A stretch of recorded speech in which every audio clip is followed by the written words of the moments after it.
Mais on parle d'un temps intérieur, c'est pas un temps extérieur, c'est pas un temps d'organiser son temps. Il n'y a pas d'organisation du temps dans le temps de la conscience. Il faut l'attraper. C'est l'écoute, c'est l'écoute d'une dimension du temps qui n'a rien à voir avec l'espace, avec l'extériorité. Mais avec le temps. C'est quelque chose qui a rapport avec ton intimité, avec ta neshama. C'est le temps de ta neshama.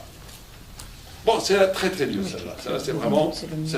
Et la dernière, ce qu'on appelle le temps de la Merkava. C'est celle qui unit tous les 5 mois. Bon, c'est l'avant-dernière. Parce que la dernière, on n'en parlera pas, c'est le temps de Dieu, le vide à l'intérieur. C'est le temps de Dieu qui nous échappe complètement. Il faut savoir qu'il y a un temps de Dieu qui englobe tous les autres temps. Mais il y a ce qu'on appelle le temps de la Merkava. C'est quoi la Merkava?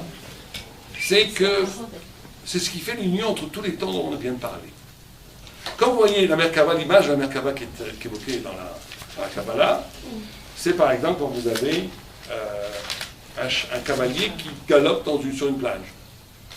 Celui qui n'a pas d'autres informations, il va croire que qu'est-ce qui fait marcher le cheval? Qu'est-ce qui fait marcher l'événement, le phénomène qu'il voit devant lui? C'est quoi? C'est les pattes du cheval, même pas le cheval, il ne sait pas ce que c'est un cheval. Il croit que c'est les pattes du cheval. Quelqu'un qui est un peu plus évolué, il sait que c'est le cheval. Quelqu'un qui est un peu plus évolué, il sait que c'est le cavalier. Quelqu'un qui est plus évolué, il sait que c'est l'esprit du cavalier. Donc, ça s'appelle l'unité de tous les temps. C'est vrai qu'il y a un temps en bas qui est les pattes du cheval. C'est vrai qu'il y a un autre temps qui est l'énergie du cœur du cheval qui bat. Mais et tout ça, c'est un. Tout ça, c'est une unité. Ça, c'est la notion, et c'est essentiel dans la vie, où on est capable d'unir l'éternité et l'instant. C'est là où on vit à un moment donné, où ce que je vis dans l'instant.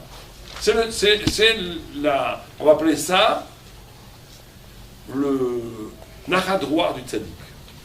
Je coupe une tranche de pain pour Shabbat.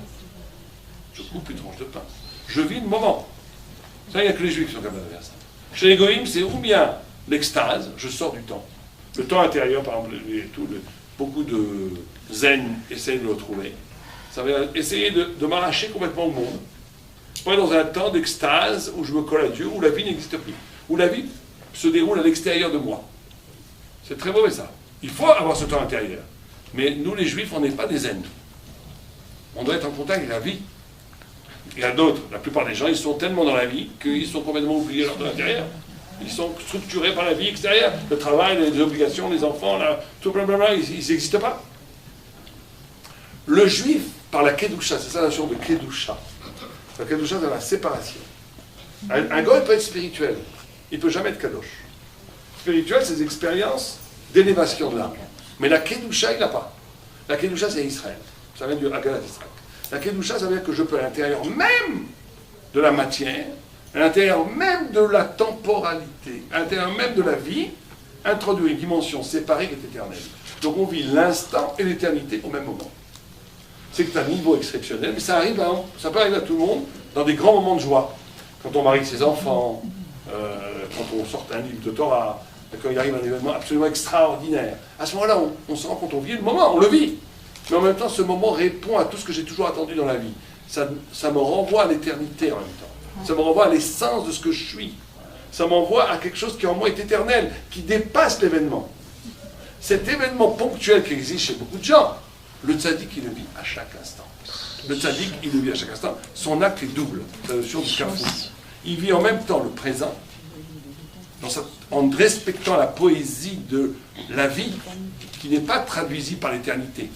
C'est un moment magnifique. Même dans des choses qui ne sont pas forcément... qui peuvent être profanes, je bois une bière avec ma femme, au bord de l'eau, Ben Azmanim, il faut lui donner une traduction spirituelle. Pas qu'un monde relax, sympathique. C'est qu'à ce moment donné, je vis le pourquoi je me suis marié.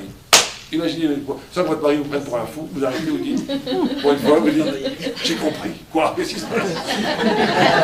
Cet instant que je vis maintenant m'a fait comprendre pourquoi. Quoi? De quoi il parle? C'est comme ça qu'il faut être. Il faut à un moment donné retraduire l'instant comme la clé d'une révélation de toute ton existence.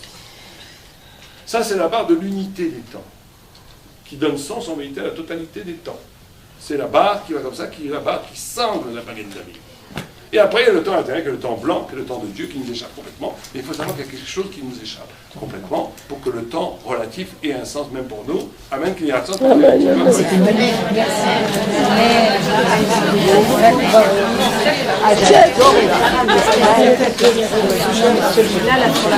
Ne filmez pas les dames.